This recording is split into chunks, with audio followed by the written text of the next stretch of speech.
सारी परिस्थितियां आपके सामने से गुजरी। 31 तारीख को दिन के 1 बजे से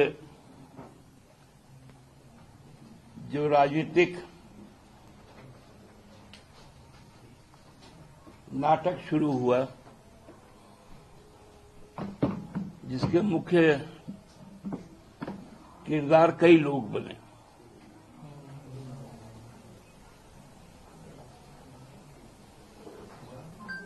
और उसको रूपांतरित करने में जिस केंद्रीय एजेंसी की सहारा ली गई,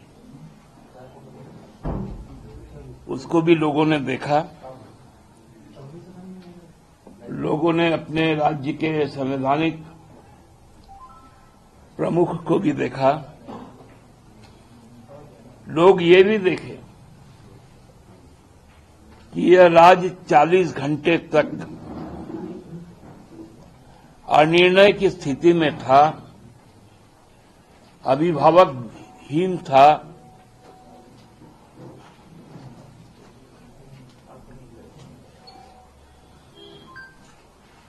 कार्यकारी प्रमुख कोई नहीं था।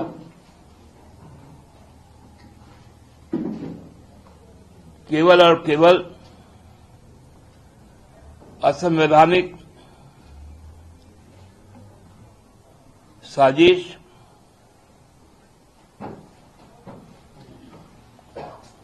और साथ ही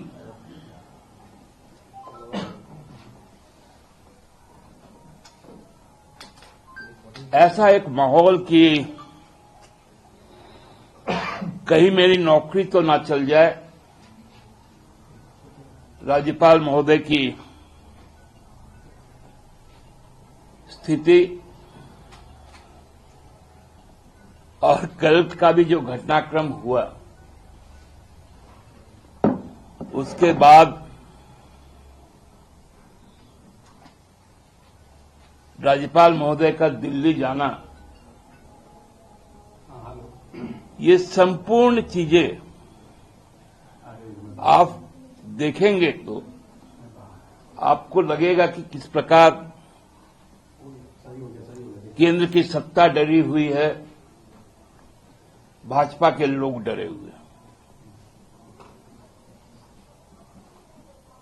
मैं पूरे जिम्मेवारी के साथ कहता हूं कि राष्ट्रीय और प्रदेश स्तर के भाजपा के कई नेताओं ने व्यक्तिगत तौर पर मुझे फोन करके लगता है कि शोक संवेदनाएं व्यक्त कर रहे हैं कि ऐसा नहीं होना चाहिए था।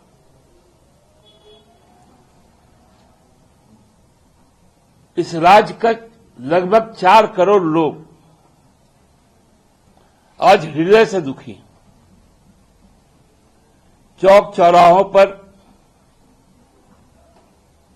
कार्यालयों में, अस्पतालों में, होटलों में, रेस्टोरेंट में बैठकर भी जो लोग हैं, जो बाजार में घूम रहे हैं, वो लोग भी हैं। सबका एक ही वक्तव्य है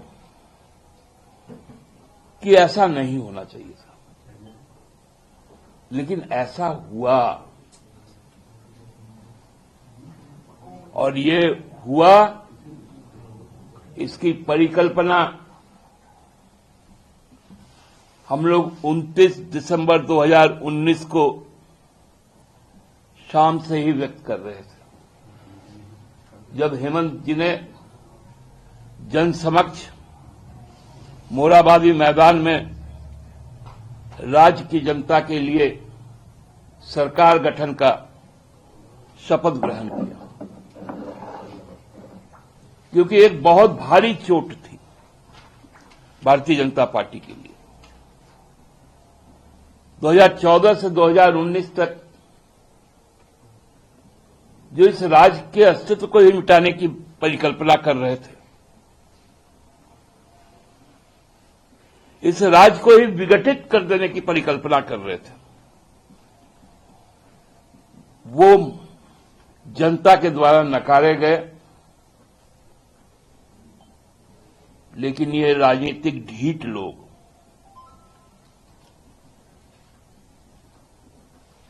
इनका एक मंत्र है कि जनता ने आशीर्वाद दिया तब तो सरकार बनाओ, यदि जनता ने नकारा तो सरकार जरूर बनाओ।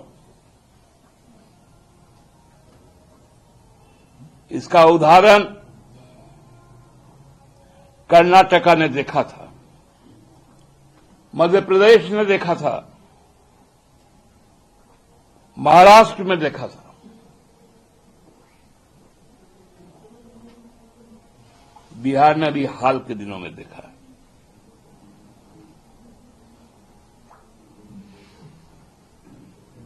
हम लोगों को मालूम था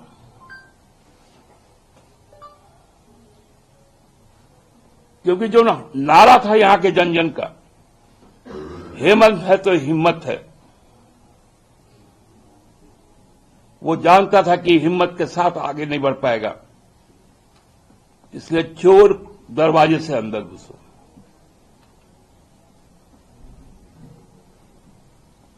साजिश बुनो,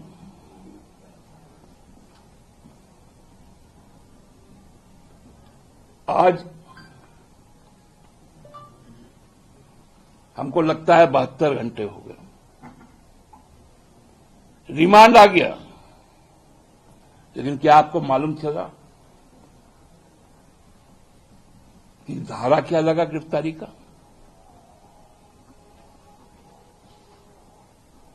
कौन सी जमीन की बात की गई?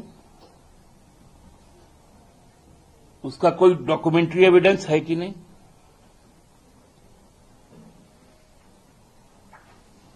उनको केवल गिरफ्तार करना था ताकि अब वो क्या सोचते कि गिरफ्तार करने से हम लोग कमजोर हैं। हम लोग कमजोर नहीं हैं। हमको मालूम है तुम गिरफ्तार करोगे, बिना केस का गिरफ्तार करोगे, अब लगातार केस ठोकोगे, केस बनाओगे, ताकि हेमंत सोरेन जेल के अंदर रहे। तुम हेमंत सोरेन को सशरीर जेल के अंदर रख सकते हो, लेकिन हेमंत सोरेन इस देश के सभी लोगों के दिल में है।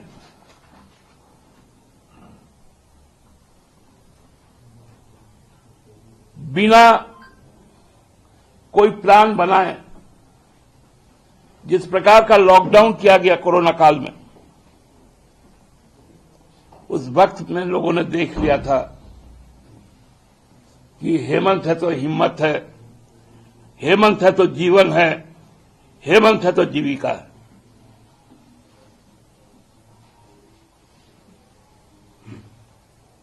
आप हमको बताइए कि क्या कोई मुख्यमंत्री इस्तीफा देता है तो राज्यपाल का तर्क क्या होता है कि अगले सरकार के गठन तक आप कार्यवाहक मुख्यमंत्री बने रहे, और उसका एक नोटिफिकेशन होता है। वो निकला था क्या? हम जब दावा पेश किए कि 31 जनवरी रात को 8:30 बजे जो दलीय स्थिति विधानसभा में है, वही दलीय स्थिति आज भी है,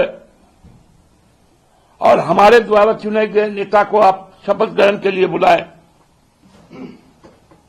आपने नहीं माना। कौन शक्ति था राज्यपाल महोदय जिसने आपको रोका था? क्योंकि हम जानते हैं भाजपा बुज़दिल लोग हैं, कायर लोग हैं, वो राष्ट्रपति शासन नहीं लगा सकता था।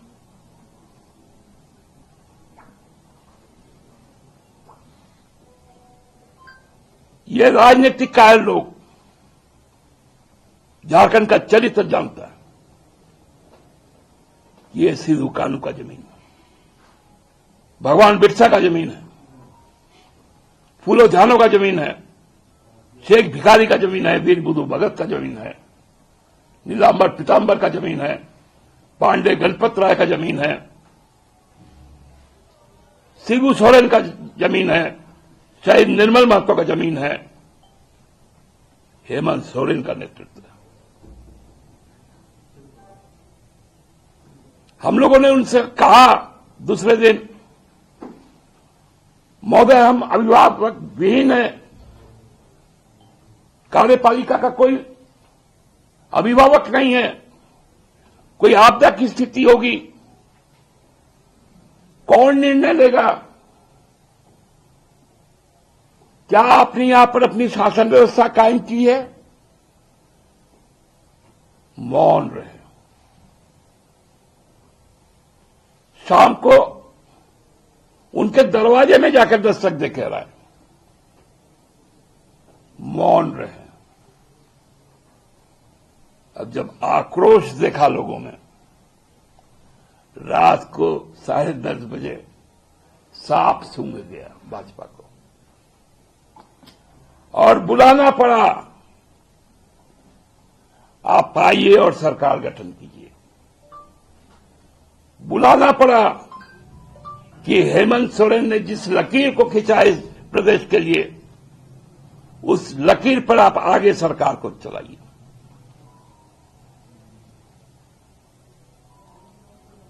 लेकिन बोलता है ना कि जिसके दिल में काला है, कितना भी साफ कर लो उसको, दाग उसमें रह जाता है।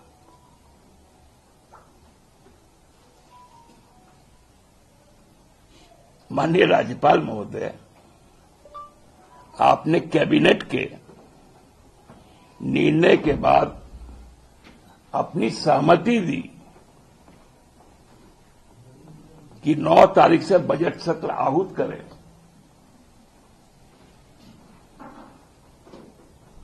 तो क्या उस समय भूल गए थे कि कैबिनेट नहीं है? क्या कोई आपको छवि दिखा रहा था?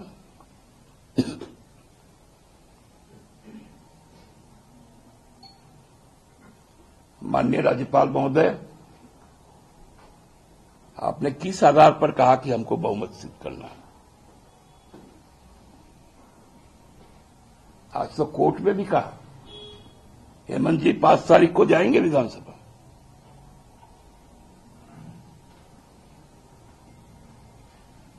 तो जो अब 80 का सदन है, जो 31 तारीख को जो लोग थे वही लोग तो आज भी हैं।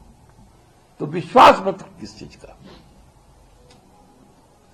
अरे राजनीतिक कायरो भाजपा, तुम में हिम्मत है, तुम अविश्वास प्रस्ताव लाकर दिखाओ। हमें मालूम है तुम्हारे मुंह से एक भी बोली यदि निकलेगी,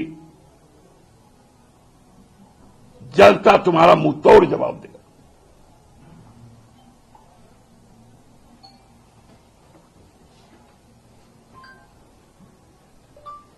विश्वास मत किस बात का? राज्यपाल महोदय कहते हैं, जो न्योता देते हैं हमको,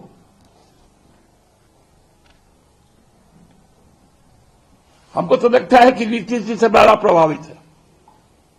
नीतीश जी भी ने एक बार मोदी जी को, भाजपा का कोई कार्यक्रम था, साथ में सरकार चला रहे थे, भाजपा के नेताओं को कहा था कि मेरे यहां आके खाना खाएंगे दोपहर का। और जैसे ही मालूम चला मोदी जी आ रहे हैं, उन्होंने कहा निमंत्रण कैंसिल। याद है आप लोग को? वही काम राज्यपाल महोदय करते हैं। अरे आपके पास तो 43 लिखित है। हेमंत जी चूंकि हिरासत में थे, साइन नहीं कर पाए थे, सीता जी बाहर थी दिल्ली में, रामदास दा का किडनी ट्रांसप्लांट हुआ वैसी 31 तारीख को। अब तो वो 6 महीना तक नहीं आ पाएंगे लगभग। लोबिंदा बाहर थे, 2 तारीख का कार्यक्रम था, 2 फरवरी। चमड़ा बाबू बाहर थे, वो भी लौट आए। तो कौन सा स्टंट अलग हुआ? उसके पहले तो कमलेश सिंह जी ने अपना समर्थन वापस ले लिया, तब भी हम 47 है। 47 के 80 सदस्य में अल्पमत में है क्या? आप हमसे क्यों संख्या पूछते हैं? आप भाजपा से पूछिए ना कि उनकी संख्या कितनी है, वो बताएं ना कि उनके पास में 25 है। क्योंकि बहुत दुर्भाग्यजनक है इस राज्य के लिए कि जो सिंदरी का जनप्रतिनिधि है वो बहुत लंबे समय से जूझ रहे हैं जीवन के लिए। ये बहुत दुर्भाग्यजनक स्थिति है, इसलिए उनका संख्या 25। आजसू 3। सरयू राय जी का आभा यदि उधर है तो मैं नहीं कह सकता। कमलेश जी अभी भी यदि इस बात को कहते हैं कि मैं लोकतंत्र में विश्वास रखता हूं, तब भी नहीं कह सकता हूं।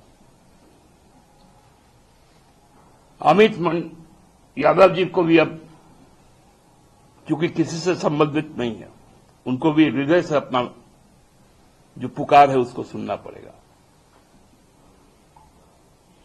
सुनना तो चाहिए आजसू को भी, क्योंकि वो भी इस माटी की ही पार्टी है। सुनना चाहिए भाजपा के मूलवासी आदिवासियों को, ये उनकी माटी है। मैं तो अनुरोध करूंगा कि इस गिरफ्तारी पर जो रोष है, उस रोष का प्रतिफलन भी आप करेंगे। और 80 सदस्य एक मुश्त होकर कहेंगे हेमंत है तो हिम्मत है, हेमंत की लकीर आखिर है। कि कब कब क्या क्या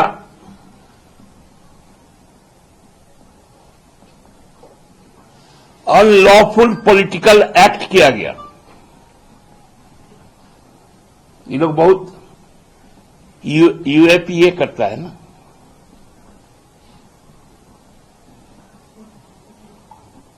अनलॉफुल पॉलिटिकल एक्ट पर हम लोग व्हाइट पेपर लाएंगे, साथ साथ अपने किए गए काम पर भी डॉक्यूमेंट्री एविडेंस लाएंगे।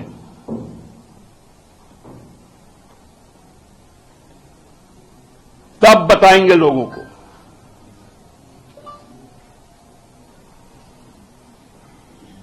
न खाऊंगा न खिलाऊंगा, केवल अदानी का पेट भरूंगा।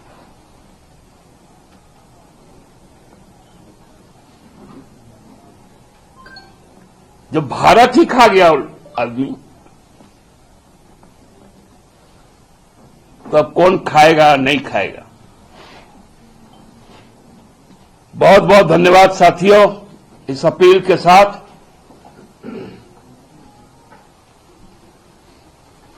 कि जो सत्य है उसको विचलित मत होने दीजिए। हम लोगों ने बहुत सहा है,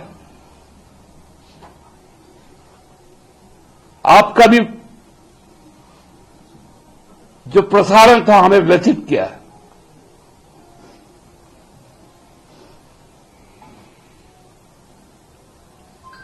आप लोगों में भी हमको लगता है कि जितने भाजपा के पाप हैं वो धुल कर कहीं आपके जो प्योर वाटर है उसको दूषित कर रहा है। इसलिए कृपया विवेक से काम लीजिए। अब भाजपा का चंपी करना बंद कीजिए। अब मुख्यमंत्री चंपाई सोरेन है। धन्यवाद। दादा एक सवाल है, ये जो बनाना डेमोक्रेसी का 20 घंटे तक उदाहरण पेश किया गया, क्या जेएमएम ऐसा कुछ करेगी कि भविष्य में जब तक ये भारत रहे तब तक ऐसा कोई भी करने का हिम्मत ना रखे, या सिर्फ बयान देकर आपकी जवाबदेही खत्म हो जाए? देखिए, देश का कानून, संविधान में संशोधन ये केंद्र की सत्ता का है। हम लोग कोशिश जरूर करेंगे, आवाज उठाएंगे और 20 घंटा को संशोधित करके 40 घंटा कर लीजिए। 8:30 बजे का इस्तीफा था, 12:15 का शपथ ग्रहण है, 15 मिनट कम 40 घंटा। अच्छा, कल दादा ये बीजेपी की विधायक दल की बैठक के बाद प्रेस कॉन्फ्रेंस हुआ तो अमर बावरी संबोधन कर रहे थे, उसमें उन्होंने जेएमएम को लेकर कोई बात नहीं की। अब वो जो है तुष्टीकरण, भ्रष्टाचार पे कोई जिक्र नहीं किया, करप्शन के बारे में कोई सवाल जवाब नहीं। अब वो कह रहे हैं कि अरे ये तो तुष्टीकरण के लिए जो है चंपई। राज बाबू, गिरगिट भी रंग बदलता है ना, तो समय थोड़ा बहुत फ्रैक्शन ऑफ सेकंड लगता है। क्या बोलता था परिवारवाद, क्या बोलता था भ्रष्टाचार, कहां है दिखाओ, परिवारवाद कहां है दिखाओ।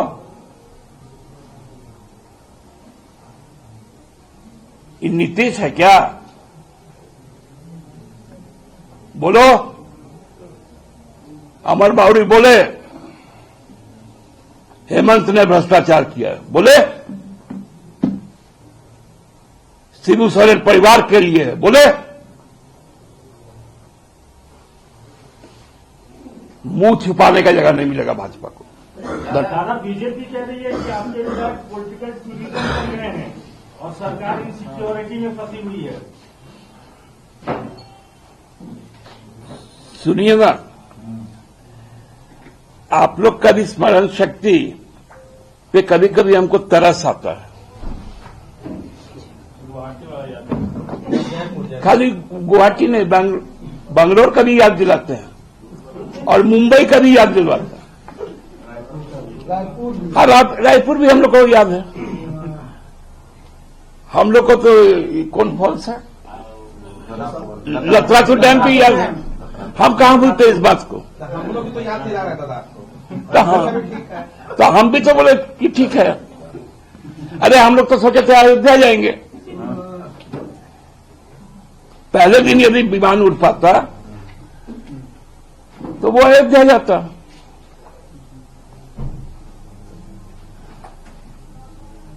तब मालूम चला कि वहां पर अभी खाली भाजपा ही का एंट्री है, जो आस्था स्पेशल ट्रेन से जा रहा है। तो हमने कहा कि ठीक है, फिर बिरयानी खा लिया जाए। ठंडा का मौसम है, वहां का पाया भी बहुत अच्छा है, वहां पर लोग भी बहुत अच्छे हैं। चार भी है, चार मीनार का एक पिलर तो आप लोग भी है। दादा, एक आखिरी सवाल है। दादा, आडवाणी जी को भारत रत्न देने की घोषणा हुई है। देखिए, आडवाणी जी श्रद्धेय व्यक्ति है और मैं इस पर कुछ राजनीतिक टिप्पणी नहीं करूंगा। हमको लगता है कि वो जो कहावत है, हुजूर आते आते बहुत देर कर दी, आपने आकर उनको मार्गदर्शक मंडल में डाल दिया। इनको तो अब भारत रत्न भी देना पड़ता है, क्योंकि राम मंदिर में उनको आपने नहीं बुलाया। जिस आंदोलन की नींव रखी थी आडवाणी जी ने, आप में तो ये इतना आत्मबल है नहीं कि आप चीजों को स्वीकार करें तो ये सब कंपेंसेट होता है। धन्यवाद। दादा, हेमंत सोरेन जी का मामला जिस बेंच में गया है उसमें बेला त्रिवेदी जी हैं जो कि भाजपा सरकार में पहले से थी। देखिए, न्यायालय आदरणीय चीज है। स्पीकर का कुर्सी किसी दल का नहीं होता है। उसी तरह राष्ट्रपति भी किसी दल के नहीं होते, न्यायाधीश भी किसी दल के नहीं होते। वो तो प्रोटेक्ट करते हैं लॉ को, वो कंजर्वेटर है,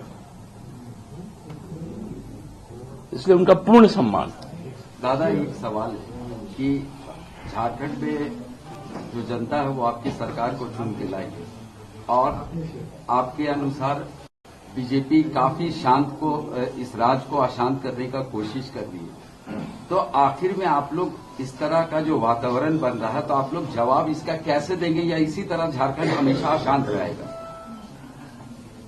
सुनिए ना, हम क्या जवाब देंगे, राजनीतिक तौर पे ही ना देंगे तो थोड़ा इंतजार कर लीजिए 2024 के मई महीने का, फिर नवंबर दिसंबर का आपको जवाब मिलेगा।